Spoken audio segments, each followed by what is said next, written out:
बैठले कवन पापा कुरुसी लगाई है। बैठले कवन चाचा कुरुसी लगाई है। बैठले कवन भैया कुरुसी लगाई है। गोद में कवन दुल्हा रोदाना पसरे है। हमारा के ये पापा साजी बरियत है। हमारा के ये चाचा साजी बरियत है। हमारा के ये भैया साजी बरियत है।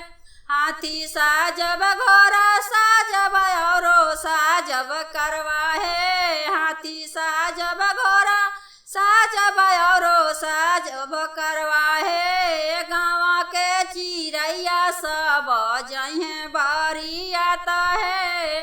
गाँव के चिड़ैया सब जहे बरियत है।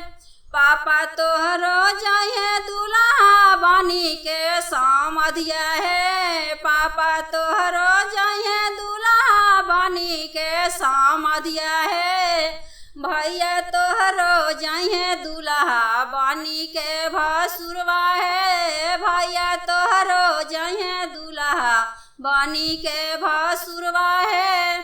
जीजा तोहरो जहे दुल्हा चमर ढुलावत है। जीजा तोहरो जहे दुल्हा चमर ढुलावत है। तोहरो भागिनमा जहे बानी के सहबलिया है। तोहरो भागिनमा जहे बानी के सहबलिया है। तोहारा बरियतिया बबुआ सब कोई जाला है। तोहारा बरियतिया बबुआ सब कोई जाला है। गाँव के चिड़ैया सब जहे बरियत है। गाँव के चिड़ैया सब जहे बरियत है।